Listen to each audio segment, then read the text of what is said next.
Welcome back to enchant learning. Enchant school മാപ്പിലേക്ക് എല്ലാ മക്കൾക്കും സ്വാഗതം. അപ്പൊ നമ്മള് ഇന്ന് മറ്റൊരു ക്ലാസ്സുമായിട്ടാണ് ഞാൻ നിങ്ങൾക്ക് മുന്നിൽ എത്തിയിരിക്കുന്നത്. അപ്പൊ നമ്മൾ കഴിഞ്ഞ ക്ലാസ്സിലെ 9ാം ക്ലാസ്സിലെ കെമിസ്ട്രിയാണ് പഠിച്ചതെങ്കിൽ ഇന്ന് നമ്മൾ 9ാം ക്ലാസ്സിലെ തന്നെ ബയോളജിയാണ് പഠിക്കാൻ പോകുന്നത്. തീർച്ചയായും കഴിഞ്ഞ ക്ലാസ്സിന്റെ മക്കൾക്ക് ഉപയോഗപ്പെട്ടെന്ന് തന്നെ വിശ്വസിക്കുന്നു. അപ്പം ഇത്തരം ക്ലാസ് ഇനി നിങ്ങൾക്ക് മുന്നിൽ വരുന്നതായിരിക്കും. അപ്പൊ എന്റെ ക്ലാസ് മാക്സിമം പ്രയോജനപ്പെടുത്തുക. അപ്പൊ കഴിഞ്ഞ ക്ലാസ്സില് നമ്മൾ കെമിസ്ട്രിയിൽ ഒരു പാഠമാണ് നോക്കിയല്ലേ?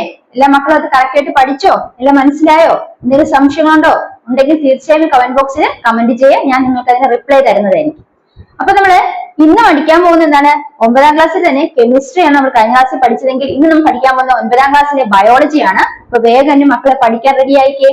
വളരെ എളുപ്പമുള്ള ഒരു ചാപ്റ്റർ ആണ്. നമുക്ക് വേഗം പഠിച്ചു പോകാം. അപ്പൊ ആ പാഠത്തിന്റെ പേരെന്താണ്? നിങ്ങൾക്ക് സ്കൂളിലൊക്കെ എടുത്തു കഴിഞ്ഞിരിക്കും. ഏതായിരിക്കും ആ പാഠത്തിന്റെ പേരെന്താണ്?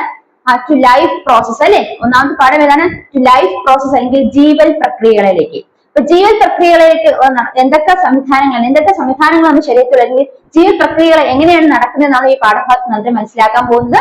നമുക്ക് പഠിച്ചു തുടങ്ങാം. റെഡിയല്ലേ എല്ലാരും? ശരി, ഓക്കെ. അപ്പൊ നോക്കിയേ മക്കളെ, ടെക്സ്റ്റ് ബുക്ക് ഉള്ളവരെ എല്ലാരും ടെക്സ്റ്റ് ഒന്ന് തുറന്നു വെച്ചേ. ഒന്ന് നോക്കിയേ, ആദ്യം എന്താണ് ഈ പാഠഭാഗത്തിൽ പറഞ്ഞിരിക്കുന്നത്? ഫസ്റ്റ് ടു ലൈഫ് പ്രോസസ് എന്ന പാഠത്തിൽ ആദ്യം പറഞ്ഞിരിക്കുന്നത് ലൈഫിനെ കുറിച്ചാണ് അല്ലെ? ഇവിടെ ആദ്യം നമുക്കൊരു ചെറിയ ഒരു ബോക്സിൽ കുറച്ച് കാര്യങ്ങൾ പറഞ്ഞു തന്നിട്ടുണ്ട്. അത് നമുക്ക് നോക്കാം. ഇവിടെ സയൻസ് വളരെയധികം എഫേർട്സ് എടുക്കുന്നുണ്ട്. എന്തിനാണ് എഫേർട്ട് എടുത്തിട്ട്? എന്താണ്, ലൈഫിനെ ആർട്ടിഫിഷ്യലായിട്ട് പ്രിപ്പയർ ചെയ്യാനായിട്ട് അവർ ശ്രമിച്ചു. അപ്പൊ അതിന്റെ ഭാഗമായിട്ട് സയന്റിസ്റ്റ് ആർട്ടിഫിഷ്യലായിട്ട് ലൈഫ് ക്രിയേറ്റ് ചെയ്യുന്നതിന് വേണ്ടിയിട്ട് ശ്രമിച്ചു. അങ്ങനെ അവരുടെ എഫേർട്ടിന്റെ ഭാഗമായിട്ട് ഒരു ടീം ഓഫ് റിസർച്ചേഴ്സ് കേംബ്രിഡ്ജ് എന്ന് പറയുന്ന സ്ഥലത്ത് ഒരു ടീം ഓഫ് റിസർച്ചേഴ്സ് എന്ത് ചെയ്തു? ആർട്ടിഫിഷ്യലായിട്ട് ലൈഫിനെ ക്രിയേറ്റ് ചെയ്തു. അപ്പൊ ലൈഫ് ആർട്ടിഫിഷ്യലായിട്ട് ക്രിയേറ്റ് ചെയ്യാൻ പറ്റി എന്നതാണ് ഇപ്പൊ ലേറ്റസ്റ്റ് നമുക്ക് മനസ്സിലാക്കാൻ സാധിക്കുന്നത്. എന്താണ്? ലൈഫിനെ ആർട്ടിഫിഷ്യലായിട്ട് ക്രിയേറ്റ് ചെയ്തു. അത് എങ്ങനെയാണ് ആർട്ടിഫിഷ്യലായിട്ട് ക്രിയേറ്റ് ചെയ്തത്? എന്തിന്റെ ലൈഫാണ് ആർട്ടിഫിഷ്യലായിട്ട് ക്രിയേറ്റ് ചെയ്തതെന്നാണ് ആ ബോക്സിൽ പറഞ്ഞിരിക്കുന്നത്. ഈക്കോളെ ബാക്ടീരിയത്തെയാണ് അവർ ആർട്ടിഫിഷ്യലായിട്ട് ക്രിയേറ്റ് ചെയ്തത്. അപ്പൊ മനസ്സിലാക്കാം, ആർട്ടിഫിഷ്യലായിട്ട് ക്രിയേറ്റ് ചെയ്ത ആരെയാണ്? ഈക്കോളെ ബാക്ടീരിയ കേട്ടോ.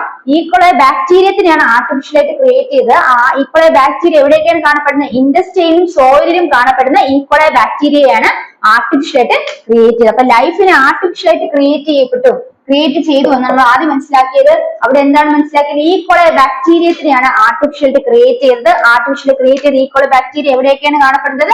ഇൻഡസ്ട്രിയിലും സോയിലിലുമാണ് കാണപ്പെടുന്നത്. അപ്പൊ നിങ്ങൾ അത് ജസ്റ്റ് ഒന്ന് നോക്കി വെക്കുക. എന്താണ് ഈക്കോളെ ബാക്ടീരിയ? ഇപ്പൊ ആർട്ടിഫിഷ്യലായിട്ട് ആദ്യമായിട്ട് ക്രിയേറ്റ് ചെയ്ത ആരെയാണ്? ഏത് ജീവിയാണെന്ന് ചോദിച്ചാൽ ഈക്കോളെ ബാക്ടീരിയ. ഫസ്റ്റ് ആർട്ടിഫിഷ്യൽ ബാക്ടീരിയ ഏതാണെന്ന് ചോദിച്ചാൽ അത് ഈക്കോളെ ബാക്ടീരിയ. മനസ്സിലായി? ലൈഫ് ആർട്ടിഫിഷ്യലി ക്രിയേറ്റ് ചെയ്ത ഒരു ബാക്ടീരിയ, ആ ബാക്ടീരിയയാണ് ഈക്കോളെ ബാക്ടീരിയ. അത് ഇൻഡസ്ട്രിയിലും സോയിലുമാണ് ഈ ബാക്ടീരിയ പ്രധാനമായിട്ട് കാണുന്നത്. ഇനി നമ്മൾ ടെക്സ്റ്റ് ബുക്കിൽ നോക്കുമ്പോൾ നമ്മൾ മനസ്സിലാക്കാൻ സാധിക്കുന്നത് എന്താണ്? ഈ ബാക്ടീരിയ ആർട്ടിഫിഷ്യലായിട്ട് ക്രിയേറ്റ് ചെയ്ത ഈക്കോളെ ബാക്ടീരിയയും മറ്റു ബാക്ടീരിയയെ പോലെ തന്നെ വളരുന്നു, ഡിവൈഡ് ചെയ്യുന്നു അല്ലെ? പക്ഷെ എന്താണ്, കുറച്ച് മറ്റതുപോലെ ഫാസ്റ്റ് ആയിട്ട് അല്ലെങ്കിലും അവയെ പോലെ തന്നെ എന്ത് ചെയ്യുന്നുണ്ട്? വളരുകയും അതുപോലെ ഡിവൈഡ് ചെയ്യുകയും ചെയ്യുന്നതാണ് കണ്ടെത്തിയിരിക്കുന്നത്. അപ്പൊ നമ്മൾ ഈ പാഠത്തില് ഇവിടെ ലൈഫിനെ കുറിച്ച്, ബാക്ടീരിയ നമ്മൾ ആർട്ടിഫിഷ്യലായിട്ട് ഉണ്ടാക്കി അല്ലെ? ആർട്ടിഫിഷ്യലായിട്ട് അത് കൃത്രിമമായിട്ടാണ് നമ്മൾ ഒരു ബാക്ടീരിയ ഉണ്ടാക്കിയത്. അപ്പൊ ലൈഫിനെ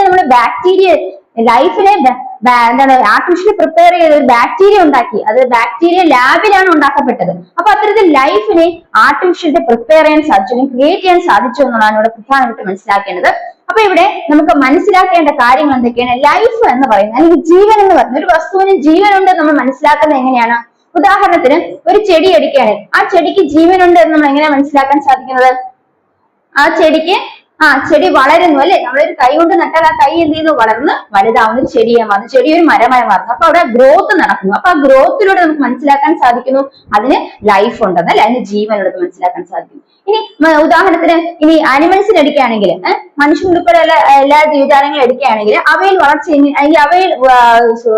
അവയിൽ ജീവൻ ഉണ്ടെന്ന് നമ്മൾ മനസ്സിലാക്കാൻ സാധിക്കുന്നത്? അവയ്ക്ക് ഒരു സ്ഥലത്ത് മറ്റേ സ്ഥലത്തേക്ക് സഞ്ചരിക്കാൻ സാധിക്കുന്ന മൂവ്മെന്റ് പോസിബിൾ ആണ്. അവിടെ മൂവ്മെന്റ് പോസിബിൾ ആണ്. പിന്നെ അവരെന്ത് ചെയ്യുന്നു?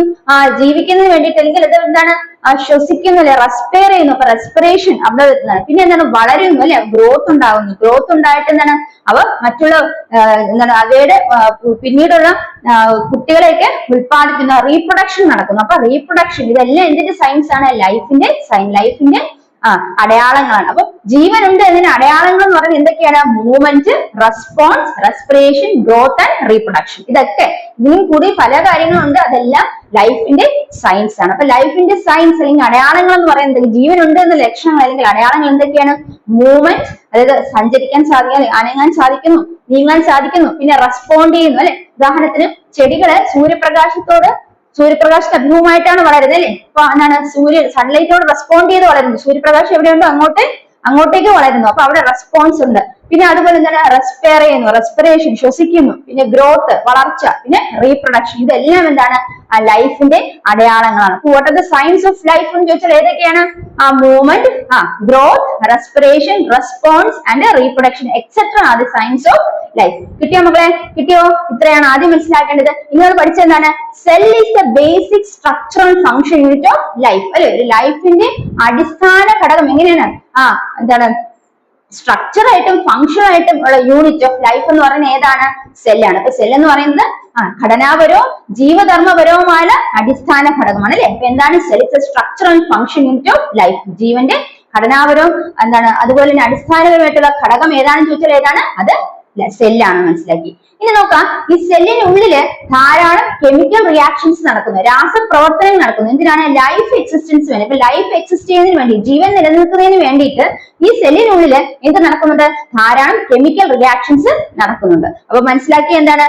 ജീവന്റെ ലക്ഷണങ്ങൾ, നമ്മൾ അടയാളങ്ങൾ മനസ്സിലാക്കി. ഇനി എന്താണ്? സെൽ എന്ന് പറയുന്നതാണ് ഒരു ലൈഫിന്റെ ഏറ്റവും ബേസിക് ആയിട്ടുള്ള ഒരു ജീവൻ എന്ന് പറയുന്നതിന്റെ ഏറ്റവും ബേസിക് ആയിട്ടുള്ള യൂണിറ്റ് എന്ന് പറയുന്നതാണ് സെല്ലാണ് അല്ലെ. ഘടനാപരവും ജീവധർമ്മമായ ഏറ്റവും ലൈഫിന്റെ ഏറ്റവും അടിസ്ഥാന ഘടകം ഏതാണ്? ജീവന്റെ ഏറ്റവും അടിസ്ഥാന ഘടകം ഏതാണ്? സെല്ലാണ്. ഇനി നമ്മൾ പറയാം ഘടനാപരവും ജീവധർമ്മപരവുമായ ഏറ്റവും അടിസ്ഥാന ഘടകം ഏതാണ്? ജീവന്റെ സെല്ലാണ് അല്ലെ. സെല്ല്. ഇനി കോശം അഥവാ സെൽ. ഇനി അവിടെ ഈ കോശത്തിനുള്ളിൽ ധാരാളം രാസപ്രവർത്തനങ്ങൾ നടക്കുന്നു. ഈ രാസപ്രവർത്തനങ്ങൾ നടക്കുന്നത് എന്തിനാണ്? ലൈഫ് ജീവൻ നിലനിർത്തുന്നതിന് വേണ്ടിയിട്ടാണ് ഈ രാസപ്രവർത്തനങ്ങളൊക്കെ നടക്കുന്നത്. ഇത്രയും കാര്യങ്ങൾ മനസ്സിലായോ? ഇത്രയും കാര്യങ്ങൾ പിടികിട്ടിയോ മക്കളെ? ഇനി ഇവിടെ മനസ്സിലാക്കിയ എന്താ കാര്യങ്ങളാണ്? ഈ പറയുന്ന റിയാക്ഷൻസും നടക്കുന്നതിനും, സെല്ലിനുള്ളിലാണല്ലോ റിയാക്ഷൻസ് നടക്കുന്നത് അല്ലെ. അപ്പൊ ആ സെല്ലിന്റെ സ്ട്രക്ചർ മെയിൻറ്റെയിൻ ചെയ്യുന്നതിനും അതുപോലെ സെല്ലിന്റെ ഫങ്ഷൻസ് നടത്തുന്നതിനും. അപ്പൊ സെല്ലിന് ഒരു ആകൃതിയുണ്ട്, ആ ഒരു ആകൃതി നിലനിർത്തി പോകുന്നതിനും അതുപോലെ സെല്ലിനുള്ളിലെ ധർമ്മങ്ങൾ നടക്കുന്നതിന് അതിന് കുറെ സെല്ലിൽ എന്തുണ്ട്? സെല്ലിന്റെ അകത്ത് നമ്മൾ പഠിച്ചിട്ടുള്ള അല്ലെ, 8ാം ക്ലാസ്സിൽ നമ്മൾ പഠിച്ചിട്ടുള്ള സെല്ലിന്റെ അകത്ത് ധാരാളം ഓർഗനൽസ് ഉണ്ട് അല്ലെ.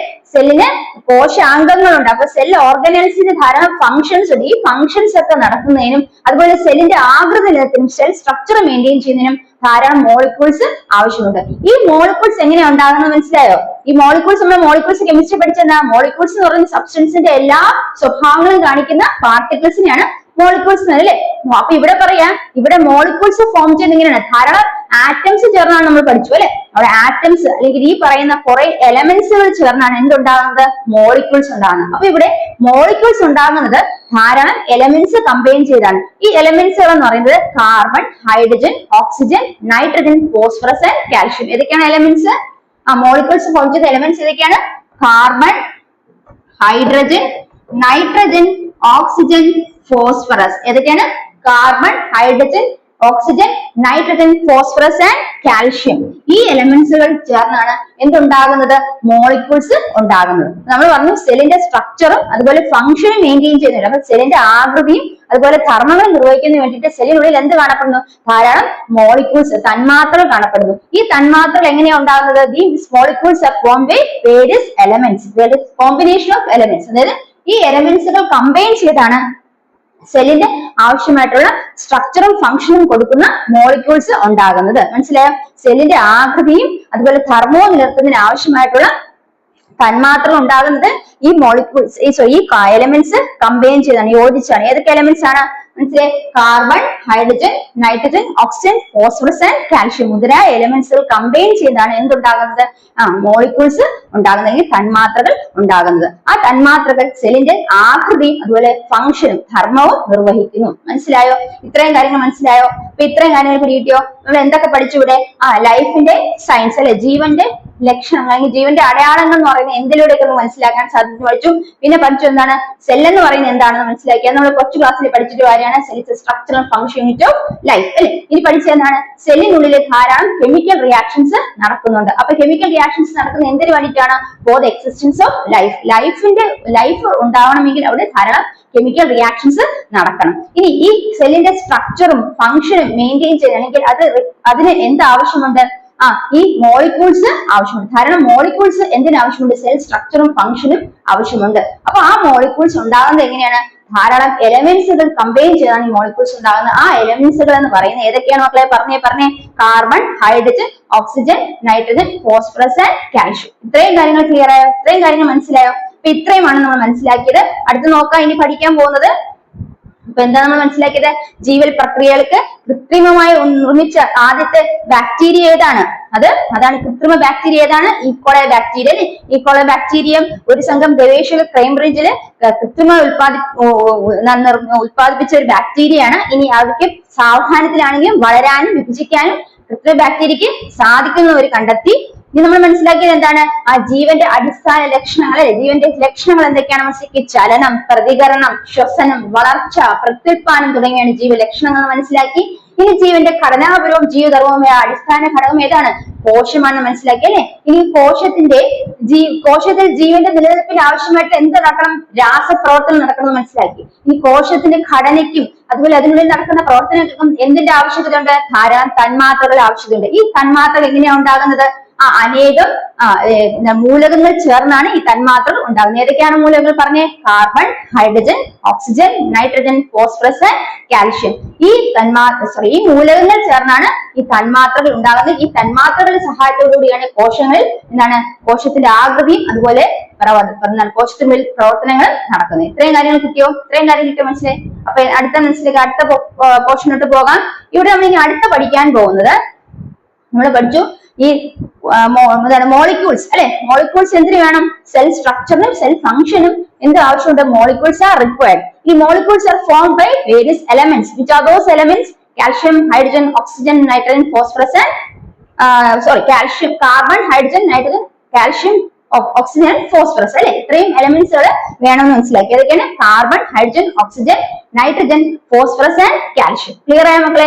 ഇവിടെ മനസ്സിലാക്കേണ്ടത് ഈ പറയുന്ന എലമെന്റ്സുകൾ ചേർന്ന് മോളിക്യൂൾസ് ഉണ്ടാകുന്നു. ഈ മോളിക്യൂൾസ് ആണ് എന്തിനാവശ്യം? സെല്ലിന്റെ സ്ട്രക്ചറും ഫംഗ്ഷനും മെയിൻറ്റെയിൻസിന് ആവശ്യമാണ് പറഞ്ഞു അല്ലെ. ഇനി ഈ മോളിക്യൂൾസ് അതായത് എലമെന്റ്സുകൾ ചേർന്ന് മോളിക്യൂൾസ് ഏതൊക്കെ മോളിക്യൂൾസ് ആണ് ഉണ്ടാകുന്നത്? ഈ carbon, hydrogen, nitrogen, oxygen, phosphorus, calcium മുതലായ എലമെന്റ്സുകൾ തന്നെ ധാരാളം മോളിക്യൂൾസ് ഉണ്ടാകും. അത് ഏതൊക്കെയാണെന്ന് നോക്കിയാൽ പ്രധാനമായിട്ട് കാർബോഹൈഡ്രേറ്റ്. ഏതാണ്? കാർബോഹൈഡ്രേറ്റ് ഉണ്ടാകും. പിന്നെ പ്രോട്ടീൻസ് ഉണ്ടാകും. പിന്നെ ലിപ്പിഡ്സ് ഉണ്ടാകും. പിന്നെ ന്യൂക്ലിക് ആസിഡ്. ഓർത്ത് വെച്ച് ഏതൊക്കെയാണ് ആ മോളിക്യൂൾസ്? ഈ വേരിയസ് എലമെന്റ്സ് ചേർന്നുണ്ടാകുന്ന മോളിക്യൂൾസ് ഏതൊക്കെയാണ്? Carbohydrate, protein, lipid and nucleic acid. ഇതിനെയാണ് ലൈഫിന്റെ ബേസിക് ബിൽഡിംഗ് ബ്ലോക്സ് എന്ന് അറിയപ്പെടുന്നത്. നമ്മൾ നേരത്തെ പറഞ്ഞു ലൈഫ് എക്സിസ്റ്റ് ചെയ്യണമെങ്കിൽ സെല്ലിന്റെ അകത്ത് കെമിക്കൽ റിയാക്ഷൻസ് നടക്കണമെന്ന് പറഞ്ഞു. ഈ കെമിക്കൽ റിയാക്ഷൻ സഹായിക്കുന്ന ആരാണ്? ഈ പറയുന്ന മോളിക്യൂൾസ് ആണ്. ഈ മോളിക്യൂൾസ് ധാരാളം എലമെന്റ്സ് ചേർന്നാണ് ഉണ്ടാക്കിയിരിക്കുന്നത് നമ്മൾ പഠിച്ചു അല്ലെ. അപ്പൊ ഈ മോളിക്യൂൾസ് ഏതൊക്കെയാണ്? കാർബോഹൈഡ്രേറ്റ്, പ്രോട്ടീൻസ്, ലിപ്പിഡ്സ് അഥവാ ന്യൂക്ലിക് ആസിഡ്സ്. ഈ മോളിക്യൂൾസ് എല്ലാം സെല്ലിന്റെ ലൈഫിന്റെ എക്സിസ്റ്റൻസിന് ആവശ്യമുണ്ടെന്ന് മനസ്സിലാക്കി അല്ലെ. ലൈഫ് എക്സിസ്റ്റ് ചെയ്യണമെങ്കിൽ ഈ മോളിക്യൂൾസ് വേണം. അതുകൊണ്ട് ലൈഫിന്റെ ബേസിക് ബിൽഡിംഗ് ബ്ലോക്സ് എന്ന് പറയപ്പെടുന്ന ഏതൊക്കെയാണ്? ഈ പറയുന്ന എലമെന്റ്സ്, ഈ പറയുന്ന മോളിക്യൂൾസ്. ഏതൊക്കെയാണ് basic building blocks of life? ഏതൊക്കെയാണ് മോളിക്യൂൾസ്? പറഞ്ഞേ. Carbohydrates, proteins, lipids and nucleic acids. ഇനി മക്കളെ മനസ്സിലാക്കേണ്ടത് ഇതൊക്കെ basic building blocks of life എന്നാണല്ലോ പറഞ്ഞത്. അപ്പൊ ലൈഫിന്റെ ബേസിക് ബിൽഡിംഗ് ബ്ലോക്സ് എന്ന് പറയുമ്പോൾ ഇതാണ് ലൈഫ് ഉണ്ടാകാൻ അല്ലെങ്കിൽ ലൈഫ് എക്സിസ്റ്റൻസിന് സഹായിക്കുന്ന മോളിക്യൂൾസ്. അതുകൊണ്ട് ഇവ നമുക്ക് മറ്റൊരു പേരിട്ട് വിളിക്കാം. ഇതാണ് bio molecules. Bio related to life അല്ലെ. ബയോളജി എന്താണ്? ജീവശാസ്ത്രം അല്ലെ. ബയോ എന്ന് പറയുന്നത് ലൈഫുമായി റിലേറ്റ് ചെയ്താണ്. അപ്പൊ ബയോ മോളിക്യൂൾസ് എന്താണ്? ജീവന്റെ നിലനിൽപ്പിന് ആവശ്യമായിട്ടുള്ള മോളിക്യൂൾസ് ആയതുകൊണ്ട് ഇവ എന്ത് വിളിച്ചു? ബയോ മോളിക്യൂൾസ് എന്ന് വിളിച്ചു. കിട്ടിയോ മക്കളെ? കിട്ടിയോ? ഇപ്പൊ എന്തൊക്കെ പഠിച്ചു? Carbohydrate, protein, lipids, nucleic acids are the basic building blocks of life. They are known as bio molecules. ഈ പേര് കിട്ടിയോ? ഇതാണ് ബയോ മോളിക്യൂൾസ് എന്ന് മനസ്സിലാക്കുക. അപ്പൊ എന്താ മക്കളെ ബയോമോളിക്യൂൾസ് എന്ന് പറയുന്നത്? ബയോ എന്ന് പറഞ്ഞാൽ എന്താണ്? ജീവന്റെ നിലനിൽപ്പിന് ആവശ്യമുള്ള എക്സിസ്റ്റൻസ് ഓഫ് ലൈഫ്, ലൈഫിന്റെ എക്സിസ്റ്റൻസിന് ഇമ്പോർട്ടന്റ് ആയിട്ടുള്ള റിക്വയർഡ് ആയിട്ടുള്ള മോളിക്യൂൾസ് ആണ് ബയോമോളിക്യൂൾസ് എന്ന് പറയുന്നത്. അപ്പൊ ജീവൻ നിലനിൽപ്പിന് ആവശ്യമുള്ള തന്മാത്രകളാണ്, അതുകൊണ്ട് ബയോമോളിക്യൂൾസ് അറിയപ്പെടുന്നു. അതിന് എക്സാമ്പിൾസ് നമ്മൾ പഠിച്ചത് basic building blocks of life എന്നറിയപ്പെടുന്ന ഏതൊക്കെയാണ്? Carbohydrate, proteins, lipid and nucleic acid. So basic building blocks of life are carbohydrates, proteins, lipids and nucleic acids. They are also known as what? Biomolecules. So biomolecules എന്താണെന്ന് മനസ്സിലാക്കി, basic building blocks of life ഏതാണെന്ന് മനസ്സിലാക്കി, അത് തന്നെയാണ് എന്ത് biomolecules എന്ന് പറയുന്നത്. ഇത് മനസ്സിലാക്കുന്നത് carbohydrate, protein, lipid, nucleic acids ഇതെല്ലാം ലൈഫിന്റെ ബേസിക് ലൈഫ് ഉണ്ടാകുന്നത് ഇതിന്റെയൊക്കെ സഹായത്തോട്, ഈ തന്മാത്രകളുടെ സഹായത്തോടു കൂടിയാണ് ജീവൻ എക്സിസ്റ്റ് ചെയ്യുന്ന നിലനിൽക്കുന്ന മനസ്സിലാക്കി. അവയുടെ ബയോമോളിക്യൂൾസ് വിളിച്ചു മനസ്സിലാക്കി അല്ലെ. ഇനി ഈ കാർബോഹൈഡ്രേറ്റിന്റെ, പ്രോട്ടീന്റെ, ലിപ്പിഡിന്റെ, ന്യൂക്ലിക് ആസിഡ്സിന്റെ ഒക്കെ എക്സാമ്പിൾസ് കൂടെ നോക്കിപ്പോവാം. വളരെ എളുപ്പമാണ്, നോക്കിപ്പോവാം. കൂടെ കാർബോഹൈഡ്രേറ്റ് എന്ന് പറഞ്ഞാൽ എന്താണ്? കാർബോഹൈഡ്രേറ്റ് എക്സാമ്പിൾ ആണ് glucose, fructose, sucrose, starch and cellulose. അപ്പൊ ഗ്ലൂക്കോസ് എന്ന് നമുക്ക് എല്ലാവർക്കും അറിയാം അല്ലെ. അപ്പൊ കാർബോഹൈഡ്രേറ്റ് എക്സാമ്പിൾ എന്താണ്? Glucose, fructose, sucrose, starch and cellulose. ഇവിടെ നിങ്ങൾ മനസ്സിലാക്കേണ്ട ഒരു കാര്യം, ഗ്ലൂക്കോസ് എന്ന് പറയുന്നത് നിങ്ങൾ കെമിസ്ട്രിയുടെ എന്താണ് ഫോർമുല പഠിച്ചു അല്ലെ, രാസസൂത്രം പഠിച്ചു. ഏതാണ്? C6H12O6. അപ്പൊ ഗ്ലൂക്കോസിന്റെ രാസസൂത്രം C6H12O6 എന്നാണ്. അപ്പൊ C എന്ന് പറയുന്ന കാർബൺ, H എന്ന് പറയുന്ന ഹൈഡ്രജൻ, O എന്ന് പറഞ്ഞാൽ ഓക്സിജൻ. ഇവിടെ മനസ്സിലാക്കാം, കാർബണും ഹൈഡ്രജനും ഓക്സിജനും എന്ന് പറയുന്ന മൂലകങ്ങൾ, എലിമെന്റ്സുകൾ ചേർന്നാണ് എന്തുണ്ടായിരിക്കുന്നത്? ഗ്ലൂക്കോസ് ഉണ്ടായിരിക്കുന്നത്. നമ്മൾ പറഞ്ഞു മോളിക്യൂൾസ് ഉണ്ടായത് എങ്ങനെയാണ്? ഈ എലിമെന്റ്സ് കമ്പൈൻ ചെയ്ത മോളിക്യൂൾസ് ഉണ്ടായത്. ഈ എലിമെന്റ്സ് കമ്പൈൻഡ് മോളിക്യൂൾസ് ലൈഫിന്റെ എക്സിസ്റ്റൻസിന് ഏറ്റവും പ്രധാനപ്പെട്ടതായതുകൊണ്ട് അവ എന്ത് പേരിട്ട് വിളിച്ചു? ബയോമോളിക്യൂൾസ് എന്ന് വിളിച്ചു. കിട്ടിയോ മകളെ? പറഞ്ഞു മനസ്സിലായോ? അപ്പൊ കാർബോഹൈഡ്രേറ്റ് എന്ന് പറയുന്നത് ബയോമോളിക്യൂൾ ആണെന്ന് പറയാൻ കാരണം എന്താണെന്ന് ഇപ്പൊ മനസ്സിലായോ? അപ്പൊ കാർബോഹൈഡ്രേറ്റ് എക്സാമ്പിൾസ് ഏതൊക്കെയാണ്? Glucose, sucrose, fructose, starch and cellulose. കിട്ടിയോ? അടുത്ത് നോക്കാം ലിപ്പിഡ്സ് അല്ലെങ്കിൽ പ്രോട്ടീൻസ് നോക്കാം. പ്രോട്ടീൻസ് എന്ന് പറയുന്നത് എന്താണ്? അതും ബയോമോളിക്യൂൾസ് ആണ്. അപ്പൊ പ്രോട്ടീൻസിൽ വരുന്ന എക്സാമ്പിൾസ് ആണ് എൻസൈംസ്, ഹോർമോൺസ് ആൻഡ് ആന്റിബോഡീസ്. ഇതൊക്കെയാണ് എൻസൈംസ്, ഹോർമോൺസ്, ആന്റിബോഡീസ് ഒക്കെ ഏത് എക്സാമ്പിൾസ് വരുന്നു? പ്രോട്ടീൻ എക്സാമ്പിൾ ആയിട്ട് വരുന്നു. ഇനി ലിപ്പിഡ് എടുക്കുകയാണെങ്കിൽ ലിപ്പിഡ് എക്സാമ്പിൾസ് ഇതൊക്കെയാണ് ഫാറ്റ്സും ഓയിലുമാണ്. ഏതാണ്? ഫാറ്റ്സും ഓയിലും. ഇനി ന്യൂക്ലിക് ആസിഡ് ആണെങ്കിൽ DNA-യും RNA-യും. അതാണ് DNA-യും RNA-യും. അപ്പൊ ലിപ്പിഡ്സിന്റെ എക്സാമ്പിൾ ഏതൊക്കെയാണ്? ഫാറ്റും അതുപോലെ തന്നെ ഓയിലുമാണ്. ഇനി ന്യൂക്ലിക് ആസിഡ് ആണെങ്കിൽ RNA-യും DNA-യും ആണ്. പ്രോട്ടീൻ ആണെങ്കിലോ എൻസൈംസ്, ഹോർമോൺസ്, ആന്റിബോഡീസ്. നമുക്ക് കിട്ടിയോ? ഇത്രയും കാര്യങ്ങൾ കിട്ടിയോ? എക്സാമ്പിൾസ് മനസ്സിലായോ? അപ്പൊ കാർബോഹൈഡ്രേറ്റ്സ് എന്ന് പറയുന്നത് ഏതൊക്കെ വരും? Glucose, sucrose, fructose, starch and cellulose എന്ന് വരും. ലിപ്പിഡുകൾ ആണെങ്കിൽ എന്താണ്? ഫാറ്റും ഓയിലുമാണ്, അല്ലെങ്കിൽ കൊഴുപ്പുകളും എണ്ണകളുമാണ്. എന്താണ്? കൊഴുപ്പുകളും എണ്ണകളുമാണ്. പ്രോട്ടീൻ ആണെങ്കിൽ എൻസൈംസ്, ഹോർമോൺസും ആന്റിബോഡികളാണ്. ഇനി ന്യൂക്ലിക് ആസിഡുകൾ ആണെങ്കിൽ DNA-യും RNA-യും. ഇവിടെ നിങ്ങൾ മനസ്സിലാക്കാം, നമ്മൾ പഠിച്ചത് എന്തൊക്കെയാണ്? ബയോമോളിക്യൂൾസ് എന്ന് പറയുന്നത് കുറെ എലിമെന്റ്സുകൾ ചേർന്നുണ്ടായതാണെന്ന് മനസ്സിലാക്കി. അതിൽ കാർബോഹൈഡ്രേറ്റിന്റെ കാര്യം മനസ്സിലാക്കി. ഇനി പതിയെ പതിയെ ബാക്കിയുള്ള നമ്മൾ മനസ്സിലാക്കും. അപ്പൊ അടുത്ത് നോക്കാം, നമ്മളിവിടെ അടുത്ത് മനസ്സിലാക്കാൻ പോകുന്നത് എന്താണെന്ന് നോക്കാം. നമുക്ക് ഓരോ എക്സാമ്പിൾസിനെ കുറിച്ച് മനസ്സിലാക്കാം. നമ്മളിപ്പോ മെറ്റബോളിസത്തിനെ കുറിച്ച് മനസ്സിലാക്കാൻ പോകുന്നത്. എന്താണ് മെറ്റബോളിസം എന്നാണ് അടുത്ത് മനസ്സിലാക്കാൻ പോകുന്നത്. നോക്കാം, നമ്മൾ പറഞ്ഞു ബോഡി അല്ലെങ്കിൽ ഒരു ബോഡി എടുത്താൽ ബോഡി ധാരാളം സെല്ലുകളാണ് ഉണ്ടാക്കിയിരിക്കുന്നത് അല്ലെ. അപ്പൊ ഈ സെല്ലിനുള്ളിലാണ് എന്ത് നടക്കുന്നത്? ഈ കെമിക്കൽ റിയാക്ഷൻസ് ഒക്കെ നടക്കുന്നത്. ജീവന് ആവശ്യമുള്ള കെമിക്കൽ റിയാക്ഷൻസ് ഒക്കെ നടക്കുന്നത് സെല്ലിനുള്ളിലാണ്. നോക്കാം, all life cells are manifested by the actions of biomolecules and many other chemical factors inside the cell. അപ്പൊ ലൈഫിന്റെ ആവശ്യമായിട്ടുള്ള എല്ലാ ആക്ഷൻസും എവിടെ നടക്കുന്നു? ഈ സെല്ലിനുള്ളില് ബയോമോളിക്യൂൾസിലാണ് നടക്കുന്നത്. ബയോമോളിക്യൂൾസ് ആക്ഷൻസ് ബയോമോളിക്യൂൾസ് പ്രവർത്തിക്കുന്ന അനുസരിച്ചാണ് ലൈഫിൽ അല്ലെങ്കിൽ എന്താണ് ജീവന്റെ കാര്യങ്ങൾ, ജീവന് ആവശ്യമുള്ള കാര്യങ്ങളൊക്കെ നടക്കുന്നത്. അപ്പൊ ബയോമോളിക്യൂൾസിന്റെ പ്രവർത്തനവും അതോടൊപ്പം തന്നെ ചില കെമിക്കൽ ഫാക്ടേഴ്സും സെല്ലിനുള്ളിൽ ഉണ്ട്. അപ്പൊ ചില കെമിക്കൽ ഫാക്ടേഴ്സിന്റെ സാന്നിധ്യവും ബയോമോളിക്യൂൾസിന്റെ സാന്നിധ്യവും കൊണ്ടാണ് സെല്ലിനുള്ളിൽ എന്ത് നടക്കുന്നത്? ലൈഫിന്റെ സയൻസ് മെയിൻറ്റെയിൻ ചെയ്യാൻ പോകുന്ന അല്ലെങ്കിൽ ലൈഫിന്റെ ജീവന്റെ ലക്ഷ്യങ്ങൾ മെയിൻറ്റെയിൻ ചെയ്ത് പോകുന്ന ആവശ്യമുള്ള ആക്ഷൻസ് ഒക്കെ നടക്കുന്നു. മനസ്സിലാവും? അപ്പൊ ഇത്തരത്തില് സെല്ലിനുള്ളില് കെമിക്കൽ റിയാക്ഷൻസ് നടക്കുന്നു. അപ്പൊ ഒരു ഓർഗാനിസിന്റെ ബോഡിക്കുള്ളില് സെല്ലിനകത്ത് എന്ത് നടക്കുന്നു? കെമിക്കൽ റിയാക്ഷൻസ് നടക്കുന്നു. ഈ കെമിക്കൽ റിയാക്ഷൻസിനെയാണ് എന്ത് വിളിക്കുന്നത്? മെറ്റബോളിസം എന്ന് വിളിക്കുന്നത്. അപ്പൊ ഓർഗാനിസിന്റെ ബോഡിക്കുള്ളിൽ നടക്കുന്ന, ബോഡിയിൽ ധാരാളം സെല്ലുകളുണ്ടല്ലേ, ആ സെല്ലുകളിലെല്ലാം നടക്കുന്നു കെമിക്കൽ റിയാക്ഷൻസ് നടക്കുന്നു. ഈ കെമിക്കൽ റിയാക്ഷൻസ് നടക്കുന്നതിന് സഹായിക്കുന്ന ആരാണ്? അതിനുള്ളിൽ കാണുന്ന മോളിക്യൂൾസും ചില കെമിക്കൽ ഫാക്ടേഴ്സും ആണെന്ന് ഓർത്തു വെക്കാം. ഇത്രയും കാര്യം മനസ്സിലാക്കിയ മക്കളെ. അപ്പൊ എന്താണെന്ന് മനസ്സിലായത്? കെമിക്കൽ ഫാക്ടേഴ്സ്, അതുപോലെ തന്നെ ചില അതായത് സെല്ലിനുള്ളിൽ ധാരാളം മോളിക്യൂൾസ് ആണ്. ഈ മോളിക്യൂൾസും അതുപോലെ തന്നെ സെല്ലിനുള്ളിൽ കാണുന്ന ചില കെമിക്കൽ ഫാക്ടേഴ്സുമാണ് ഈ പറയുന്ന ലൈഫിന്റെ സയൻസിന് അല്ലെങ്കിൽ ജീവൻ നിലനിൽക്കുന്നതിന് ജീവൻ എക്സിസ്റ്റൻസിന് വളരെയധികം അത്യാവശ്യമായിട്ടുള്ളത്. അപ്പൊ അത്തരത്തിൽ കെമിക്കൽ റിയാക്ഷൻസ് ഒരു ബോഡി ഓർഗാനിസത്തിന്റെ ബോഡിയിൽ നടക്കുന്നെങ്കിൽ ആ കെമിക്കൽ റിയാക്ഷൻസുകൾ എല്ലാമാണ് എന്ത് പേരിട്ട് വിളിക്കുന്നത്? മെറ്റബോളിസം എന്ന് പേരിട്ട് വിളിക്കുന്നത്. All such chemical reactions taking place inside the body of an organism are called metabolism. അപ്പൊ എന്താണ് metabolism? What is metabolism? all those chemical reactions that are taking place inside the body of an organism. ഒരു ഓർഗാനിസത്തിനുള്ളിൽ നടക്കുന്ന എല്ലാ chemical റിയാക്ഷൻസിനെ എന്ത് പേരിട്ട് വിളിക്കാം? Metabolism എന്ന് വിളിക്കാം. എന്താണ് മെറ്റബോളിസം? ഇനി മെറ്റബോളിസം എന്ന് പറഞ്ഞ പ്രധാനമായി രണ്ട് തരം മെറ്റബോളിസം. എന്താണ് മക്കളെ നോക്കാം? മെറ്റബോളിസം എന്ന് പറഞ്ഞാൽ നമ്മൾ മനസ്സിലാക്കിയത് ബയോമോളിക്യൂൾസും അതുപോലെ തന്നെ രാസഘടകങ്ങളും ചേർന്നാണ് ജീവന്റെ നിലനിൽപ്പിന് ആവശ്യമുള്ള പ്രവർത്തനങ്ങൾ ഒരു സെല്ലിൽ അല്ലെങ്കിൽ ഒരു കോശത്തിൽ നടക്കുന്നത്. അത്തരത്തിൽ ഒരു ജീവിയിൽ നടക്കുന്ന എല്ലാ രാസപ്രവർത്തനങ്ങളും നമുക്ക് ഒരു പേരിട്ട് വിളിക്കാം. എന്താണത്? മെറ്റബോളിസം. കേട്ടോ. ഇനി മെറ്റബോളിസം പ്രധാനമായിട്ട് രണ്ട് തരമുണ്ട്. ഏതാണ്? രണ്ട് തരത്തിലുള്ള മെറ്റബോളിസം ഉണ്ട്. അതാണ് അനബോളിസവും കാറ്റബോളിസം. എന്താണ്? അനബോളിസവും കാറ്റബോളിസവും. അപ്പൊ പറഞ്ഞ മക്കളെ, എന്താണ് മെറ്റബോളിസം എന്ന് പറയുന്നത്? എന്താണ്?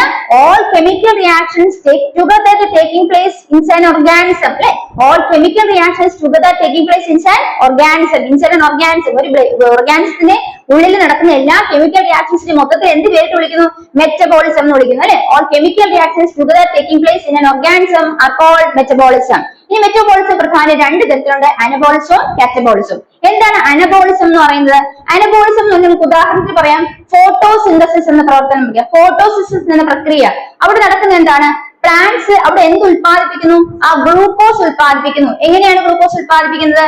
ഗ്ലൂക്കോസ് കാർബൺ ഡയോക്സൈഡും വെള്ളം ഉപയോഗിച്ചാണ് ഗ്ലൂക്കോസ് ഉത്പാദിപ്പിക്കുന്നത്. ഇവിടെ ഒരു പ്രോഡക്റ്റ്, ഒരു ഉത്പാദന, ഒരു സാധനം ഉണ്ടാവുകയാണ് ചെയ്യുന്നത്. അപ്പൊ ഇവിടെ എന്താണ്? മോളിക്യൂൾസ്, അതായത് ഈ പറയുന്ന എലമെന്റ്സുകൾ കമ്പൈൻ ചെയ്ത് മോളിക്യൂൾസ് കമ്പൈൻ ചെയ്യുകയാണ് ചെയ്യുന്നത്. അതുകൊണ്ട് ഈ ഒരു പ്രോസസ്സ് അല്ലെങ്കിൽ ആ ഒരു മെറ്റബോളിസം എന്ത് പേരിട്ട് വിളിക്കാം? അനബോളിസം എന്ന് വിളിക്കാം. അനബോളിസം എന്ന് പറയുന്നത് വിച്ച് കമ്പൈൻസ് മോളിക്യൂൾസ് കമ്പൈൻ ചെയ്യുന്ന പ്രവർത്തനമാണെങ്കിൽ അതിന് എന്ത് വിളിക്കും? അനബോളിസം എന്ന് വിളിക്കും. ഉദാഹരണത്തിന് ഫോട്ടോസിന്തസിസ് പറയാം. പ്ലാന്റ്സ് എന്ത് ചെയ്യുന്നു? ഗ്ലൂക്കോസ് കാർബൺ ഡയോക്സൈഡും വാട്ടറിന്റെ സഹായത്തോടുകൂടി ഉണ്ടാക്കുന്നു. അപ്പൊ plant synthesis carbon dioxide glucose from carbon dioxide water. So here combination molecules combine ചെയ്യുന്നു. അപ്പൊ അനബോളിസം എന്ന് പറയുന്നത് എന്താണ്? കമ്പൈനിങ് ഓഫ് മോളിക്യൂൾസ് ആണ്. അവിടെ മോളിക്യൂൾസ് കമ്പൈൻ ചെയ്യാണ് ചെയ്യുന്നത്. അപ്പൊ which combines molecules, which metabolism which combines molecules called anabolism. Example എന്താ പറയുന്നത്? ഫോട്ടോസിന്തസിസ്. മനസ്സിലായോ? ഇനി കാറ്റബോളിസം എന്ന് പറയുന്നത് അവിടെ എന്താണ്? മോളിക്യൂൾസ് ബ്രേക്ക് ഡൗൺ ചെയ്യാണ്, മോളിക്യൂൾസിന് വിഘടനം സംഭവിക്കുന്നത് ബ്രേക്ക് ഡൗൺ ചെയ്യാണ്. അപ്പൊ ഉദാഹരണത്തിന് പ്രോട്ടീൻസ് ബ്രേക്ക് ഡൗൺ ചെയ്യുന്നു. Break down of proteins break ചെയ്ത് അമിനോ ആസിഡുകളായിട്ട് മാറുന്നു. അതെന്തിന്റെ എക്സാമ്പിൾ ആണ്? കാറ്റബോളിസം എക്സാമ്പിൾ ആണ്. കാറ്റബോളിസം എന്ന് പറയുന്നത് എന്താണ്? പ്രോട്ടീൻസ് ബ്രേക്ക് ഡൗൺ ചെയ്യുന്നതാണ്. അപ്പൊ പ്രോട്ടീൻസ് ബ്രേക്ക് ഡൗൺ ചെയ്ത് അമിനോ ആസിഡുകൾ ആകുന്ന പ്രോസസ് ആണ് ഇത് കാറ്റബോളിസം എന്ന് എക്സാമ്പിൾ ആയിട്ട് പറയാം. അപ്പൊ കാറ്റബോളിസം എന്ന് പറയുന്നത് ബ്രേക്കിംഗ് ഡൗൺ ഓഫ് പ്രോട്ടീൻസ് ആണ്, അല്ലെങ്കിൽ proteins break down into amino acid ആണ്. ഇപ്പോൾ മനസ്സിലാക്കേണ്ടത് അനബോളിസം എന്ന് പറഞ്ഞാൽ മോളിക്യൂൾസ് കമ്പൈൻ ചെയ്യുന്ന പ്രോസസ്സും കാറ്റബോളിസം എന്ന് പറയുന്നത് മോളിക്യൂൾസ് ബ്രേക്ക് ഡൗൺ ചെയ്യുന്ന പ്രോസസ്സും ആണെന്ന് മനസ്സിലാക്കി വെക്കാം. ഇത്രയും കിട്ടിയോ മോളെ? ഇത്രയും കിട്ടിയോ? അപ്പൊ എന്താ മക്കൾ കാറ്റബോളിസം എന്ന് പറയുന്നത്? ബ്രേക്ക് ഡൗൺ ഓഫ് പ്രോട്ടീൻസ് ആണ് കാറ്റബോളിസം എക്സാമ്പിൾ ആയിട്ട് മനസ്സിലാക്കി. എന്താണ് അവിടെ? ആ പ്രോട്ടീൻസിന്റെ വിഘടനം, അല്ലെ? പ്രോട്ടീൻ തന്മാത്രകൾ വിഘടനം ശ്രമിച്ചു. അപ്പൊ തന്മാത്രകൾ വിഘടനിക്കുന്നു അല്ലെങ്കിൽ തന്മാത്രകൾ ബ്രേക്ക് ഡൗൺ ചെയ്യുന്നു, മോളിക്യൂൾസ് ബ്രേക്ക് ഡൗൺ ചെയ്യണമെങ്കിൽ ആ മെറ്റബോളിക് പ്രോസസ്സിന് എന്തറിയപ്പെടുന്നു? കാറ്റബോളിസം എന്ന് അറിയപ്പെടുന്നു. അപ്പൊ എന്താണ് കാറ്റബോളിസം, എന്താണ് മെറ്റബോളിസം എന്ന് എന്താണ് അനബോളിസം എന്ന് മനസ്സിലായി. അപ്പൊ മെറ്റബോളിസം എന്ന് പറയുന്നത് എന്താണ്? കെമിക്കൽ റിയാക്ഷൻസ്, അല്ലെ? ഒരു ബയോളജിക്കൽ പ്രോസസ്, അതായത് ഒരു ലൈഫിന്റെ എക്സിസ്റ്റൻസിന് ആവശ്യമായിട്ടുള്ള എല്ലാ ബയോളജിക്കൽ പ്രോസസ്സിനും എന്ത് വിളിക്കുന്നത്? മെറ്റബോളിസം എന്ന് പറയുന്നത്, അല്ലെ? All chemical reactions taking place inside the body of an organism are called metabolism. ഒരു ജീവിയുടെ അല്ലെങ്കിൽ ഒരു ഓർഗാനിസത്തിന്റെ ശരീരത്തിൽ നടക്കുന്ന എല്ലാ രാസപ്രവർത്തനങ്ങളും ചേർന്നാണ് നമുക്ക് എന്ത് വിളിച്ചത്? മെറ്റബോളിസം എന്ന് വിളിച്ചത്, അല്ലെ? ഈ മെറ്റബോളിസം രണ്ട് തരത്തിലുണ്ട്, അനബോളിസം, കാറ്റബോളിസം. അനബോളിസം എന്ന് പറയുന്നത് മോളിക്യൂൾസ് കമ്പൈൻ ചെയ്യുന്ന മെറ്റബോളിക് പ്രോസസ്സും കാറ്റബോളിസം എന്ന് പറയുന്നത് മോളിക്യൂൾസ് ബ്രേക്ക് ഡൗൺ അല്ലെങ്കിൽ വിഘടനം സംഭവിക്കുന്ന പ്രോസസ്സാണ്, മെറ്റബോളിക് പ്രോസസ് ആണ്. മനസ്സിലായോ? കിട്ടിയോ മക്കളെ? ഇത്രയും മനസ്സിലായോ? അപ്പൊ ഞാൻ എക്സാമ്പിൾ നമ്മൾ മനസ്സിലാക്കി. കാറ്റബോളിസം ആണെങ്കിൽ ബ്രേക്ക് ഡൗൺ ഓഫ് പ്രോട്ടീൻസ് ആണെങ്കിൽ മെറ്റബോളിസം എക്സാമ്പിൾ എന്താ പഠിച്ചത്? ഫോട്ടോസിന്തസിസ്, അല്ലെ? അപ്പൊ ഇത്രയും കാര്യം കിട്ടിയോ? ഇനി നമ്മൾ മനസ്സിലാക്കിയത് എന്താണ്? ബയോമോളിക്യൂൾസ് മനസ്സിലാക്കിയപ്പോൾ നമ്മൾ മനസ്സിലാക്കി പ്രോട്ടീൻസിനെ കുറിച്ച്, അല്ലെ? അപ്പൊ പ്രോട്ടീൻസിന് എക്സാമ്പിൾ എന്തൊക്കെ പഠിച്ചത്? എൻസൈംസ്, ഹോർമോൺസ്, ആന്റിബോഡീസ്, അല്ലെ? ഇനി എൻസൈംസും ഹോർമോൺസിനെയും കുറിച്ച് എടുക്കുകയാണെങ്കിൽ ഇത് സെല്ലിനുള്ളിലെ എന്തിനാണ് സഹായിക്കുന്നത്? ആ മെറ്റബോളിക് പ്രോസസ്സിനെ റെഗുലേറ്റ് ചെയ്യാനും ഹെൽപ്പ് ചെയ്യാനും, അതായത് കറക്റ്റ് ആയിട്ട് നിയന്ത്രിച്ചു കൊണ്ടുപോകുന്നതിനും അത് ആ പ്രോസസ് ശരിയായിട്ട് നടക്കുന്നതിനും സഹായിക്കും. മെറ്റബോളിക് പ്രോസസ് ശരിയായിട്ട് നടക്കുന്നതിനും സഹായിക്കുന്ന മോളിക്യൂൾസ്, ബയോമോളിക്യൂൾസ് ഏതൊക്കെയാണ്? ഹോർമോൺസും എൻസൈംസും ആണ്. അപ്പൊ എൻസൈംസും ഹോർമോൺസും സെല്ലിനുള്ളിലെ മെറ്റബോളിക് പ്രോസസ്സിനെ റെഗുലേറ്റ് ചെയ്യാനും ഹെൽപ്പ് ചെയ്യാനുമാണ് സഹായിക്കുന്നത്. ഇനി നമുക്ക് ഡീറ്റെയിൽ ആയിട്ട് മനസ്സിലാക്കുകയാണെങ്കിൽ എന്താണ് എൻസൈം എന്ന് പറഞ്ഞത്? എൻസൈം എന്ന് പറഞ്ഞാൽ ഒന്നുമില്ല, ബയോമോളിക്യൂൾസ് ആണ് അല്ലെ. ഇപ്പൊ എൻസൈംസ് ബയോമോളിക്യൂൾസ് ആണ്. ഇനി എൻസൈംസിന്റെ പ്രത്യേകത എന്താണ്? അത് കെമിക്കൽ റിയാക്ഷൻസിനെ സ്പീഡ് അപ്പ് ചെയ്യുന്നു. അപ്പൊ എൻസൈംസ് എന്ത് ചെയ്യുന്നു? കെമിക്കൽ റിയാക്ഷൻസിനെ സ്പീഡ് അപ്പ് ചെയ്യുന്നു. അതായത് ഒരു ഓർഗാനിസിന്റെ ബോഡിയിൽ കൗണ്ട്ലെസ് ആയിട്ടുള്ള കെമിക്കൽ റിയാക്ഷൻസ് നടക്കുന്നു. കൗണ്ട്ലെസ് മീൻസ് എണ്ണി തിട്ടപ്പെടുത്താൻ സാധിക്കാത്തത്ര രാസപ്രവർത്തനങ്ങൾ ഒരു ജീവിയുടെ ശരീരത്തിനുള്ളിൽ ഓരോ സെല്ലിനുള്ളിലും നടക്കുന്നു, ഓരോ നിമിഷവും നടക്കുന്നു, എവറി മൊമെന്റ് നടക്കും അല്ലെ. അപ്പൊ those chemical reactions that takes place within the body of an organism every moment. അപ്പൊ അത്രയും കെമിക്കൽ റിയാക്ഷൻസിനെ സ്പീഡ് അപ്പ് ചെയ്യാനാണ് ആര് സഹായിക്കുന്നത്? എൻസൈംസ്, ബയോമോളിക്യൂൾസ് സഹായിക്കുന്നത്. Enzymes are biomolecules which help to speed up the countless chemical reactions that are taking place inside the body of an organism every moment. ഇത്രയേ ഉള്ളൂ. ഓർഗാനിസത്തിന്റെ ശരീരത്തിനുള്ളില് ഓരോ നിമിഷവും നടക്കുന്ന കൗണ്ട്ലെസ് ആയിട്ടുള്ള കെമിക്കൽ റിയാക്ഷൻസിനെ സ്പീഡ് അപ്പ് ചെയ്യുന്നത് ആരാണ്?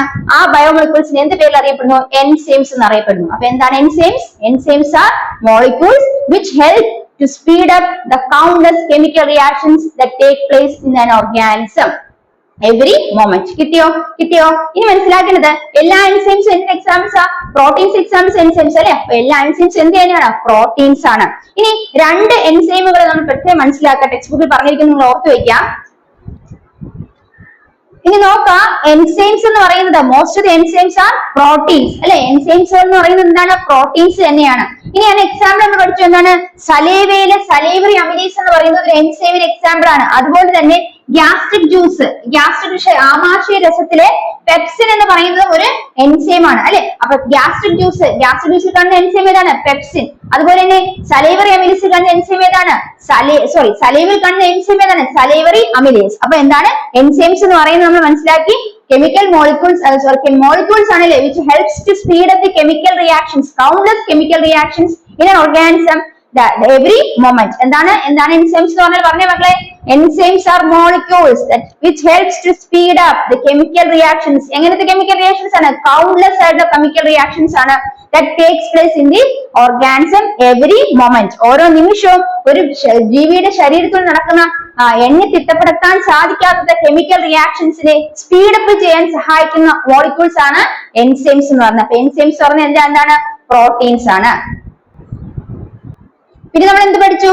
സലൈവറി അമിലേസ് എന്ന് പറയുന്ന ഒരു എൻസൈം ആണ്. എവിടെ കാണുന്നതാണ്? സലൈവയിൽ കാണുന്നതാണ്. അതുപോലെ തന്നെ ഗ്യാസ്ട്രിക് ജ്യൂസിൽ കാണുന്ന എൻസൈം ഏതാണ്? പെപ്സിൻ ആണ്. അപ്പൊ എൻസൈംസിന്റെ എക്സാമ്പിൾ നമ്മൾ പഠിച്ചതൊക്കെയാണ് സലൈവറി അമിലേസും പെപ്സിനും. പെപ്സിൻ എന്ന് പറയുന്നത് ഗ്യാസ്ട്രിക് ജ്യൂസ്, ആമാശയ രസത്തിൽ കാണപ്പെടുന്ന എൻസൈം ആണ് പെപ്സിൻ എന്ന് പറയുന്നത്. അതുപോലെ സലൈവ ഉമിനീരിൽ കാണപ്പെടുന്ന എൻസൈം ആണ് സലൈവറി അമിലേസ്. അപ്പൊ അത്രയാണ് എൻസൈംസിനെ കുറിച്ച് നമ്മൾ പ്രധാനമായിട്ട് മനസ്സിലാക്കേണ്ടത്. അപ്പൊ എൻസൈംസ് എന്താണ്? ബയോമോളിക്യൂൾസ് ആണ്, അല്ലെങ്കിൽ പ്രോട്ടീൻസ് തന്നെയാണ് അല്ലെ. ഇനി അടുത്ത നോക്കാം, ഹോർമോൺസ് ആണ്. അപ്പൊ എൻസൈംസിന് അടുത്ത് മനസ്സിലാക്കുന്ന ഹോർമോൺസ് ആണ്. ഈ ഹോർമോൺസും എൻസൈംസും എന്തിന് എക്സാമ്പിൾസ് ആണ്?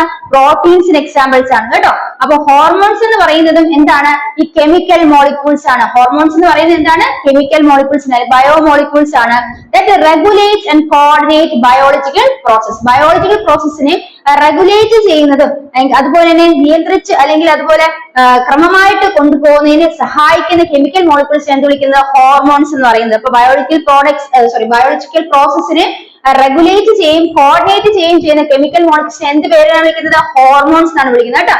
ഇനി ഹോർമോൺസ് എന്ന് പറയുന്നത് എന്താണ്? കെമിക്കൽ മോളിക്യൂൾസ് ആണെന്ന് മനസ്സിലാക്കി. അത് ബയോളജിക്കൽ പ്രോസസ്സിനെ അല്ലെങ്കിൽ നമ്മുടെ ശരീരത്തിൽ നടക്കുന്ന പല ബയോളജിക്കൽ പ്രോസസ്, ഡൈജഷൻ ആകാം, റെസ്പിറേഷൻ ആകാം, സർക്കുലേഷൻ, അങ്ങനെ പല പ്രോസസ്സും നമ്മുടെ ശരീരത്തിൽ നടക്കുന്നുണ്ട്. ആ ബയോളജിക്കൽ പ്രോസസ്സിനെയൊക്കെ റെഗുലേറ്റ് ചെയ്ത് നിയന്ത്രിച്ച് അതുപോലെ കോർഡിനേറ്റ് ചെയ്ത് ഏകോപിച്ച് കൊണ്ടുപോകുന്ന കെമിക്കൽ മോളിക്യൂൾസ് എന്ത് പേരാണ് വിളിക്കുന്നത്? ഹോർമോൺസ് ആണ് വിളിക്കുന്നത് കേട്ടോ. ഇനി ഹോർമോൺസ് പ്രൊഡ്യൂസ് ചെയ്യുന്നത് കുറെ ഗ്ലാൻഡുകളാണ്. അപ്പൊ ഹോർമോൺസ് പ്രൊഡ്യൂസ് ചെയ്യപ്പെടുന്ന hormones are produce by various endocrine glands. അപ്പൊ ഹോർമോൺസ് പ്രൊഡ്യൂസ് ചെയ്യുന്ന ആരാണ്? എൻഡോക്രൈൻ ഗ്ലാൻഡ്സ് ആണ് ഹോർമോൺസ് പ്രൊഡ്യൂസ് ചെയ്യുന്നത്. ഹോർമോൺസ് പ്രൊഡ്യൂസ് ചെയ്യുന്ന ആരാണ്? Endocrine glands. ഈ എൻഡോക്രൈൻ ഗ്ലാൻഡ്സ് എന്ന് പറഞ്ഞാല് ഡക്ട്ലെസ് ഗ്ലാൻഡ്സ് ആണ്. എന്താണ് എൻഡോക്രൈൻ ഗ്ലാൻഡ്സ് എന്ന് പറഞ്ഞാൽ? ഡക്ട്ലെസ് ഗ്ലാൻഡ്സ് ആണ്. ഇനി നമ്മുടെ എക്സാമ്പിൾസ് പറയുമ്പോൾ സെക്സ് ഓർഗൻസിന്റെ ഫംഗ്ഷന് സഹായിക്കുന്ന ഹോർമോൺസുകൾ ഏതൊക്കെയെന്ന് ചോദിച്ചാല് എന്താണ്? ടെസ്റ്റോസ്റ്റിറോൺ, ഈസ്ട്രജൻ, പ്രൊജസ്ട്രോൺ മുതലായവയാണ് സെക്സ് ഓർഗാൻസിന് ഫംഗ്ഷന് സഹായിക്കുന്ന ഹോർമോൺസ്. ഇതൊക്കെയാണ് സെക്സ് ഓർഗാൻസിന്റെ ഫംഗ്ഷന് സഹായിക്കുന്ന ഹോർമോൺസ്. നോക്കാം, ടെസ്റ്റോസ്റ്റിറോൺ, അതുപോലെ എന്താണ്? പ്രൊജസ്ട്രോൺ, ഈസ്ട്രജൻ മുതലായവയാണ്. ടെസ്റ്റോസ്റ്റിറോൺ, ഇതൊക്കെയാണ് ടെസ്റ്റോസ്റ്റിറോൺ, ഈസ്ട്രജൻ, പ്രൊജസ്ട്രോൺ. അപ്പം ഇതൊക്കെ എന്താണ്? സെക്സ് ഓർഗാൻസിന്റെ ഫംഗ്ഷന് സഹായിക്കുന്ന ഹോർമോൺസ് ആണ്.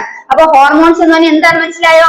എന്താണ് മക്കളെ ഹോർമോൺസ് എന്ന് പറഞ്ഞാൽ? Hormones are chemical molecules that regulate and coordinate biological process. ഇനി എന്താണ് ഈ ഹോർമോൺസ് ആരാണ് പ്രൊഡ്യൂസ് ചെയ്യുന്നത്? They are produced by various endocrine glands. Endocrine glands എന്താണ്? ഡക്ട്ലെസ് ഗ്ലാൻഡ്സ് ആണ്. ഇനി എക്സാമ്പിൾ നമ്മൾ പഠിച്ചിട്ട് സെക്സ് ഓർഗാൻസിന്റെ ഫംഗ്ഷന് സഹായിക്കുന്ന ഹോർമോൺസുകൾ ഏതൊക്കെയാണ്? ടെസ്റ്റോസ്റ്റിറോൺ, ഈസ്ട്രജൻ, പ്രൊജസ്ട്രോൺ മുതലായ ആണ് സെക്സ് ഓർഗാൻസിന്റെ ഫംഗ്ഷൻ സഹായിക്കുന്ന ഹോർമോൺസ്. അപ്പൊ ഇവിടെ നമ്മൾ എൻസൈംസും ഹോർമോൺസിനെ കുറിച്ച് മനസ്സിലാക്കി. അപ്പൊ എന്തൊക്കെയാണ് എൻസൈംസും ഹോർമോൺസ് എന്ന് പറഞ്ഞാൽ? They are all biomolecules. അല്ലെങ്കിൽ എൻസൈംസ് എന്ന് പറഞ്ഞാൽ നമുക്ക് എന്ത് പറയാം? അത് പ്രോട്ടീനുകൾ തന്നെയാണ്. ഇനി ജീവികളുടെ ഓരോ നിമിഷവും നടക്കുന്ന അസംഖ്യം രാസപ്രവർത്തനങ്ങളുടെ വേഗത വർദ്ധിപ്പിക്കാൻ സഹായിക്കുന്ന തന്മാത്രകളെ എന്താണ് മനസ്സിലാക്കേണ്ടത്? അതാണ് എൻസൈമുകൾ എന്ന് മനസ്സിലാക്കേണ്ടത്. അപ്പൊ എൻസൈമുകൾ എന്ന് പറഞ്ഞാൽ എന്താണ്? ജീവികളിൽ ഓരോ നിമിഷവും നടക്കുന്ന അസംഖ്യം രാസപ്രവർത്തനങ്ങളുടെ വേഗത വർദ്ധിപ്പിക്കാൻ സഹായിക്കുന്ന തന്മാത്രകളാണ് എൻസൈമുകൾ. ഇനി മിക്ക എൻസൈമുകളും എന്താണെന്ന് പറഞ്ഞു? പ്രോട്ടീനുകളാണെന്ന് പറഞ്ഞു. അതിന് ഉദാഹരണങ്ങൾ പഠിച്ചെന്താണ്? എൻസൈമുകൾക്ക് ഉദാഹരണം പറഞ്ഞത് ഉമിനീര് അല്ലെ, ഉമിനീരിലെ സലൈവറി അമിലേസ് എൻസൈമിന് ഉദാഹരണമാണ്. അതുപോലെ തന്നെ ആമാശയ രസത്തിലെ പെപ്സിൻ എന്ന് പറയുന്നത് എൻസൈമിന് ഉദാഹരണമാണ്. ഇനി നമ്മൾ പഠിച്ചു പഠിച്ചെന്താണ്? ഹോർമോണുകൾ അല്ലെ. ഹോർമോണുകൾ എന്താണ്? ഹോർമോണുകൾ എന്ന് പറയുന്നത് കെമിക്കൽ മോളിക്യൂൾസ് ആണ്, രാസ തന്മാത്രകളാണ്. ഇവ എന്തിനു സഹായിക്കുന്നു? ജീവൽ പ്രവർത്തനങ്ങളെ നിയന്ത്രിക്കുകയും ഏകോപിപ്പിക്കുകയും ചെയ്യുന്നു. നമ്മൾ പഠിച്ചു ബയോളജിക്കൽ പ്രോസസ്സിനെ റെഗുലേറ്റ് ചെയ്യുന്നു, കോർഡിനേറ്റ് ചെയ്യുന്നു അല്ലെ, നിയന്ത്രിക്കുന്നു, ഏകോപിപ്പിക്കുന്നു. ഇത്തരത്തിൽ ചെയ്യുന്ന എന്താണ്? രാസ തന്മാത്ര എന്ത് പേരിൽ അറിയപ്പെടുന്നത്? ഹോർമോണുകൾ എന്നാണ് അറിയപ്പെടുന്നത് അല്ലെ. ഇനി ഇവ ഉൽപ്പാദിപ്പിക്കുന്നത് വിവിധതരം എൻഡോക്രൈൻ ഗ്ലാൻഡുകളാണ് അല്ലെ, എൻഡോക്രൈൻ ഗ്രന്ഥികളാണ് ഇവ ഉൽപ്പാദിപ്പിക്കുന്നത്. അപ്പൊ ഹോർമോൺ ഉൽപ്പാദിപ്പിക്കുന്ന ആരാണ്? വിവിധതരം എൻഡോക്രൈൻ ഗ്രന്ഥികൾ. ഇനി ലൈംഗിക അവയവങ്ങളുടെ പ്രവർത്തനത്തെ നിയന്ത്രിക്കുന്ന ഹോർമോണുകൾ ഏതൊക്കെയാണെന്ന് ചോദിച്ചാൽ ഏതൊക്കെയാണെന്ന് മനസ്സിലാക്കി. ടെസ്റ്റോസ്റ്റിറോൺ, ഇജസ്ട്രോൺ, അതുപോലെ പ്രൊജസ്ട്രോൺ. എന്താണ്? ടെസ്റ്റോസ്റ്റിറോൺ, ഈസ്ട്രജൻ, പ്രൊജസ്ട്രോൺ മുതലായവയാണ് ലൈംഗിക അവയവങ്ങളുടെ പ്രവർത്തനത്തെ നിയന്ത്രിക്കുന്ന ഹോർമോൺ. ഏതൊക്കെയാണെന്ന് പറയും? ടെസ്റ്റോസ്റ്റിറോൺ, ഈസ്ട്രജൻ, പ്രൊജസ്ട്രോൺ മുതലായ ഹോർമോണുകൾക്ക് ഉദാഹരണം കൂടി ഇവിടെ പഠിച്ചു വെച്ചു അല്ലെ. അപ്പൊ നമ്മൾ എൻസൈമുകളെ പഠിച്ചു, ഹോർമോണെ കുറിച്ചു. ഇതൊക്കെ എന്താണ്? ഇതെല്ലാം ബയോമോളിക്യൂൾസ് ആണ്. എൻസൈംസും ഹോർമോൺസും ആന്റിബോഡീസും ഏത് ബയോമോളിക്യൂൾസിന്റെ എക്സാമ്പിൾസ് ആയിട്ടാണ് പഠിച്ചത്? പ്രോട്ടീൻസിന്റെ എക്സാമ്പിൾസ് ആയിട്ടാണ് പഠിച്ചത് അല്ലെ. അപ്പൊ നമ്മൾ ഇത്രയും കാര്യങ്ങളാണ് ഈ ഒരു ചാപ്റ്ററിൽ നമ്മൾ ഇന്നത്തെ ക്ലാസ്സിൽ മനസ്സിലാക്കിയിരിക്കുന്നത്. അപ്പൊ നമുക്ക് കുറച്ച് ക്വസ്റ്റ്യൻസ് നോക്കാം. അപ്പൊ ആ ക്വസ്റ്റ്യൻസ് നിങ്ങൾക്ക് ആൻസർ ചെയ്യാൻ പറ്റുമെന്ന് നോക്കാം. ഒന്നാമത് നമ്മൾ പഠിച്ചത് എന്താണ്? ഫസ്റ്റ് നമ്മൾ പഠിച്ചത് എന്താണ്? വാട്ട് ആർ ബയോമോളിക്യൂൾസ് പഠിച്ചു അല്ലെ. എന്താണ് ബയോമോളിക്യൂൾസ് എന്ന് പഠിച്ചു. എന്താണ് ബയോമോളിക്യൂൾസ്? ഇപ്പൊ നിങ്ങൾക്ക് ആൻസർ ചെയ്യാൻ പറ്റുന്നുണ്ടോ? നമ്മൾ പഠിച്ചല്ലേ, carbohydrate, lipids, proteins, nucleic acids, ഇതെല്ലാം basic building blocks of life അല്ലെ. ലൈഫിന്റെ ബേസിക് ബിൽഡിംഗ് ബ്ലോക്സ് എന്ന് അറിയപ്പെടുന്നു. ബയോമോളിക്യൂൾസ് ആണ്. ഇവ എന്ത് വിളിക്കുന്നു? They are called biomolecules. ഇനി പഠിച്ചത് എന്താണെന്ന് പഠിച്ചത്? ബയോമോളിക്യൂൾസിനെ കുറിച്ച് പഠിച്ചു. അതിന്റെ എക്സാമ്പിൾസ് ഓരോന്നിന് പഠിച്ചു അല്ലെ. കാർബോഹൈഡ്രേറ്റ്സിനാണെങ്കിൽ ബയോമോളിക്യൂൾസിന് what are the examples for carbohydrates? Examples ഏതാ കാർബോഹൈഡ്രേറ്റ്സിന്? Glucose, fructose, sucrose, starch and cellulose അല്ലെ. ഇനി പ്രോട്ടീനിന്റെ എക്സാമ്പിൾസ് പറഞ്ഞ ഏതൊക്കെയാണ്? എൻസൈംസ്, ഹോർമോൺസ്, ആന്റിബോഡീസ് അല്ലെ. അതുപോലെ നമ്മുടെ ലിപ്പിഡ്സിന്റെ എക്സാമ്പിൾസ് പറഞ്ഞ ഏതൊക്കെയാണ്? ഫാറ്റും ഓയിലും അല്ലെ, ഫാറ്റും ഓയിലും. പിന്നെ പഠിച്ചെന്താണ്? ന്യൂക്ലിക് ആസിഡുകൾ, അത് DNA-യും RNA-യും അല്ലെ. അപ്പൊ കാർബോഹൈഡ്രേറ്റ് എക്സാമ്പിൾസ് പഠിച്ചു, ലിപ്പിഡ്സിന്റെ എക്സാമ്പിൾസ് പഠിച്ചു, പ്രോട്ടീൻസും ന്യൂക്ലിക് ആസിഡ്സും നമ്മൾ പഠിച്ചു. ഇനി നമ്മൾ പഠിച്ചത് എന്താണ്? നമുക്കൊരു ക്വസ്റ്റ്യൻ ചോദിച്ചാല് ഈ പറയുന്നത് ഏതുമായിട്ട് റിലേറ്റഡ് ആയിട്ടാണ് ചോദിക്കാം. Identify the word pair relationship and fill the blanks. അതില് glucose related to carbohydrate, glucose related to carbohydrate. Enzyme related to what? Glucose carbohydrate relate ചെയ്തു. എൻസൈം ഏതുമായിട്ട് റിലേറ്റ് ചെയ്തിരിക്കുന്നു? എൻസൈം ഏതാണ്? പ്രോട്ടീൻസ്. നമ്മൾ പഠിച്ചു ഓൾ എൻസൈംസ് ആർ പ്രോട്ടീൻസ് എന്ന് പറഞ്ഞു. അപ്പൊ എൻസൈംസ് ഏതുമായിട്ട് റിലേറ്റ് ചെയ്യുന്നു? പ്രോട്ടീനുമായി റിലേറ്റ് ചെയ്യുന്നു അല്ലെ. അടുത്ത നോക്കാം, hormone, protein. Hormone, protein. Then cellulose. Hormone എന്താ? പ്രോട്ടീനുമായി റിലേറ്റ് ചെയ്യുന്നു. അപ്പൊ സെല്ലുലോസ് ഏതുമായിട്ട് റിലേറ്റ് ചെയ്യുന്നു? അപ്പൊ പറഞ്ഞ കാർബോണിന്റെ എക്സാമ്പിൾസ് പഠിച്ചതില് സെല്ലുലോസ് ഉണ്ട്. അപ്പൊ സെല്ലുലോസ് റിലേറ്റഡ് ടു കാർബോഹൈഡ്രേറ്റ്. മനസ്സിലാവുന്നുണ്ടോ? അടുത്ത് നോക്കാം, find the odd one out and write the common feature of others. തന്നിരിക്കുന്നതിൽ ഓഡ് വൺ ഏതാണെന്ന് മനസ്സിലാക്കുക, എന്നിട്ട് ബാക്കിയുള്ളതിന്റെ കോമൺ ഫീച്ചേഴ്സ് എന്താണെന്ന് മനസ്സിലാക്കുക. എക്സാമ്പിള് ക്വസ്റ്റ്യൻ ഇങ്ങനെയാണ്, ഫ്രക്ടോസ്, സൂക്രോസ്, ഗ്ലൂക്കോസ്, ഹോർമോൺ. ഏതാണ്? Fructose, sucrose, glucose, hormone. ഇതിൽ ഓഡ് വൺ ഏതാണ്? ഹോർമോൺ ആണ് അല്ലെ? ഹോർമോൺ ആണ് ഓഡ് വൺ. ഹോർമോൺ ഏതിന് എക്സാമ്പിൾ ആണ് പഠിച്ചത്? പ്രോട്ടീൻസിന്റെ എക്സാമ്പിൾ ആയിട്ടാണ് പഠിച്ചത്. ഗ്ലൂക്കോസും ഫ്രക്ടോസും സൂക്രോസും ഏതിന് എക്സാമ്പിൾ പഠിച്ചത്? കാർബോഹൈഡ്രേറ്റ് എക്സാമ്പിൾ ആയിട്ടാണ് പഠിച്ചത്. അപ്പൊ നിങ്ങൾക്ക് ആൻസർ ചെയ്യാൻ പറ്റുന്നുണ്ടോ? ആൻസർ ചെയ്യാൻ പറ്റുന്നുണ്ടോ? ഉണ്ടല്ലേ?